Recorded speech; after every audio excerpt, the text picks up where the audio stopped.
برادران اسلام، میں سرزمین حرم سے آپ کی خدمت میں ایک پیغام اور ایک ندا پیش کرنا چاہتا ہوں۔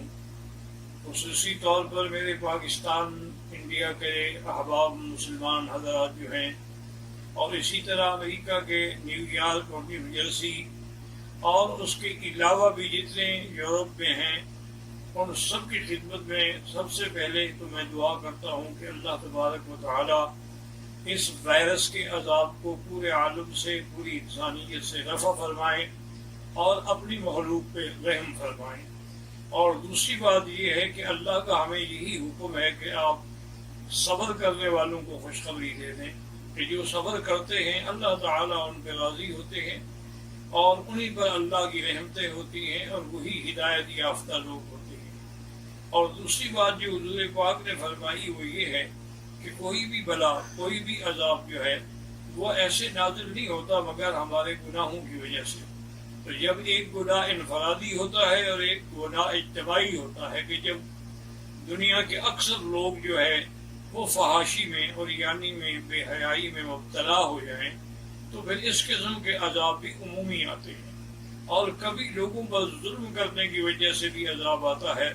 اب آپ دیکھ لیں کہ ہم نے کشمیریوں کو 8 مہینے یا 9 مہینے سے لاک ڈاؤن کیا، اللہ نے پوری دنیا کو لاک ڈاؤن کر دیا ہے، تو اب آپ اس کا کیا حل کر سکتے ہیں؟ اور دوسری گزارش یہ ہے کہ میں اپنے تمام مسلمان بھائیوں سے اپیل کرتا ہوں کہ وہ گھبرائیں نہیں بلکہ اللہ کی طرف رجوع کریں، اور ہر مسلمان 2 رکعت نماز پڑھ کے، کیونکہ یہی میرے آقا کا عمل تھا کہ اذا حضبہ امر بادر الی الصلاۃ، جب آپ کو کوئی مشکل پیش آتی تو فوراً آپ نماز پڑھتے، اور اس کے ساتھ ایک تسبیح درود شریف، درود ابراہیمی جو نماز میں پڑھا جاتا ہے، اور ایک تسبیح یا حی یا قیوم برحمتک استغیث، اور 3 تسبیح لا الہ الا انت سبحانک انی کنت من الظالمین۔ یہ اگر آپ پڑھتے رہیں گے تو انشاءاللہ ساری دنیا سے بھی یہ عذاب ٹل جائے گا اور آپ پر بھی کبھی یہ عذاب نازل نہیں ہوگا۔ اسی طرح ہر مسلمان 7 دفعہ سورۃ فاتحہ اور 7 دفعہ آیت الکرسی پڑھ کے اپنے بچوں کو اپنے گھر پہ سب پہ دم کرے تو پورا گھرانہ جو ہے وہ محفوظ رہے گا انشاءاللہ، اور اسے کسی قسم کی تکلیف نہیں ہوگی۔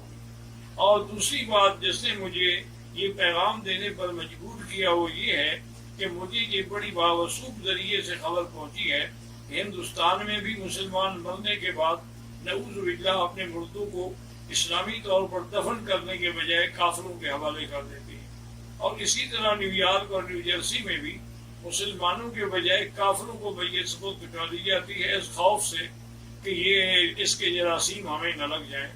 حالانکہ ادارہ صحت انٹرنیشنل لیول پہ رپورٹ دے چکا ہے کہ مرنے کے بعد اس کا کوئی کسی قسم کا وہ تعدی نہیں ہوتی، کسی دوسرے پر اس کے اثرات قطعا نہیں ہوتے ہیں۔ اور اگر آپ مہربانی کریں تو جو مسلمانوں نے اس قسم کے مراکز کھولے ہیں، جیسے کہ میرے معلومات کی حد تک نیو جرسی یا نیو یارک میں ندیم قریشی صاحب نے ایک بڑا اچھا قسم کا سینٹر کھولا ہے، اور جس میں اس نے عورتیں بھی اور مرد بھی تمام علماء کو رکھا ہے، اور وہ شریعت کے مطابق غسل دیتے ہیں، تجہیز و تکفین کرتے ہیں اور پھر ان کا جنازہ پڑھتے ہیں۔ تو آپ لوگ اپنے مسلمان مراکز سے رجوع کریں اور کافروں کو اپنی میتیں دے کر اپنی اور اپنے مذہب کی اور اپنے اسلام کی ہرگز توہین نہ کریں۔ اور آخر میں دعا کرتا ہوں کہ اللہ تبارک و تعالی تمام عالم انسانیت سے یہ عذاب رفع فرما دیں۔ اللہم انک عفو کریم عظیم تحب العفو فاعف عنا۔ اللہم انا نسألک العفو والعافیہ ودوام العافیہ والشکر علی العافیہ۔ اللہم انا نسألک العفو والعافیہ والمعافاة الدائمة في الدین والدنیا والآخرہ۔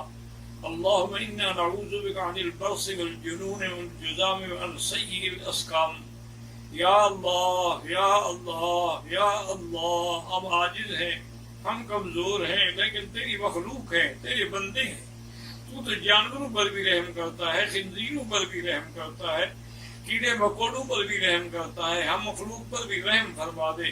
اللہم لا تہلکنا بذنوبنا، اللہم لا تہلکنا بذنوبنا، اللہم لا تمنع عنا بذنوبنا فضلک، یا اللہ تیری رحمت بہت وسیع ہے.